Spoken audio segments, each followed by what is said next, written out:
জয়পুরহাট সদর উপজেলার দক্ষিণ বিল্লা গ্রামের বাসিন্দা সাকিব পেশায় একজন রং মিস্ত্রি ও তার স্ত্রী সুইটি জর্ডান প্রবাসী গার্মেন্টস কর্মী।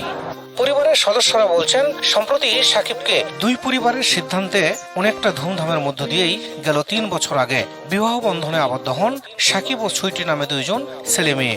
গরিব পরিবারে একটু স্বাবলম্বী হওয়ার আশায় দুজনের সম্মতিতেই সুইটি পাড়ি জমান জর্ডানে।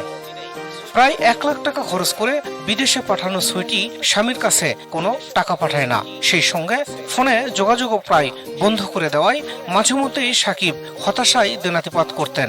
অন্যত্র বিয়ে করার পরামর্শ দিয়ে তার সঙ্গে যোগাযোগ বন্ধ করে দেয় সুইটি। এতে অভিমানে সাকিব তার পুরুষাঙ্গ নিজে কর্তন করেন। এ সময় নিজ গলাও কাটার চেষ্টা করেন সাকিব। বিয়ে করার পরে সে দীর্ঘদিন পর দুজনে পরামর্শ করে বিদেশ পাঠিয়ে দেয় আর্থিক অবস্থা খারাপের জন্য।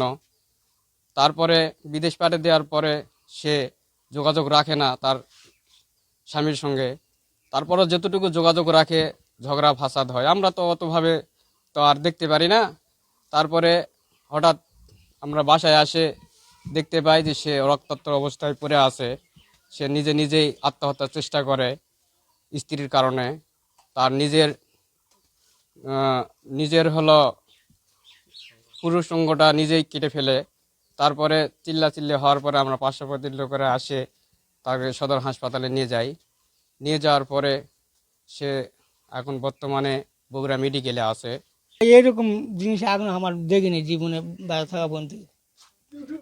এবার নতুন ঘটনা এটা দেখো এই পাড়ার এক ভাই বাইরে আমাকে বলতেছে তাড়াতাড়ি বাইর যা। কি হয়েছে? তুই তাড়াতাড়ি বাইর যা। তাই আমি বারবার বলছি কি হয়েছে, আমার বাড়ির তো লোক নাই, আমার বাড়ির তো কেউ নাই। তো হলো ও আমার করছে যে সাকিব ইঙ্গা ব্যাপার, ওই রকম করছে কিবা। তখন আমি দৌড়ে আসি, আমি আসে এলো এক কই ভ্যান বার করো। ভ্যান নাই কয় ভ্যান একটা দাঁড়া আছে, লেজা পাবে না, কয় আমি লে যাবো, সমস্যা কি? এই কয় ভ্যানত কইলে আমি হাসপাতালে লেগেছিলাম। রক্তাক্ত অবস্থায় সাকিবকে সদর হাসপাতালে ভর্তি করা হয়। পরে উন্নত চিকিৎসার জন্য তাকে রাজশাহী মেডিকেলে নেওয়া হয়।